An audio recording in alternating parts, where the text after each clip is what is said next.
আল্লাহ রাব্বুল আলামিন বলেন, ইয়া আইয়ুহাল্লাযীনা আমানু তুবু ইলাল্লাহি তাওবাতান নাসুহা। জোরে বলি আল্লাহু আকবার।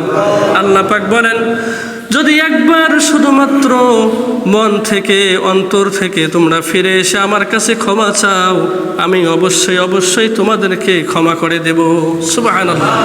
তাওবাতান নাসুহা, তওবার মতো তওবা করতে হবে।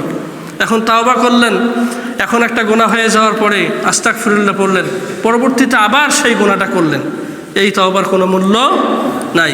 তওবা করতে হবে অ্যাকনোলেজমেন্ট, একনিষ্ঠভাবে তওবা করতে হবে যে এই গুনাহটাকে আমি ঘৃণা ভরে ছেড়ে দিলাম, আর কোনোদিন করব না, এটাই তওবা। তওবা করতে হুজুর লাগে? লাগে না।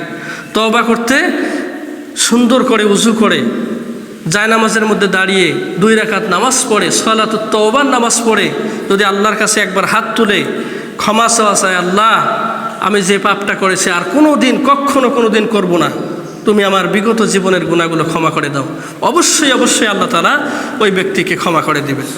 সুবহানাল্লাহ। কারণ আল্লাহ তাআলা বলছেন, ইয়া আইয়ুহাল্লাযীনা আমানু তুবু ইলাল্লাহি তাওবাতান নাসুহা, অর্থাৎ তওবার মতো তওবা যদি কেউ করে তাহলে আমি ওই ব্যক্তিকে সঙ্গে সঙ্গে ক্ষমা করে দিই। শুধুমাত্র ক্ষমা করা নয়, আল্লাহ রাব্বুল আলামিন ওই ব্যক্তির বিগত দিনে যে গুনাহগুলো ছিল তার আমলনামায় ওই গুনাহগুলোর জায়গা আল্লাহ পাক সওয়াব দিয়ে পরিপূর্ণ করে দেন। সুবহানাল্লাহ। তওবার এটা হচ্ছে একটা গুণ যে আল্লাহ পাক যারা তওবা করে তাদেরকে ক্ষমা করেন বোনাস হিসাবে তাদের ওই গুনাহের আমলনামার জায়গায় সওয়াবের আমলনামা দিয়ে পূর্ণ করে দেন। সুবহানাল্লাহ। তাহলে তওবা আমাদেরকে একনিষ্ঠভাবে করতে হবে, কেননা আল্লাহ পাক এই তওবাকারীকে ভালোবাসেন। আত-তাইবুন, ওই তওবাকারীকে আমি ভালোবাসি যে তওবাকারী কি তাওবার মতো তওবা করে, যে পাপটা আর কখনোই করে না, সে অন্তর ভরে সেই পাপটাকে ঘৃণা করে।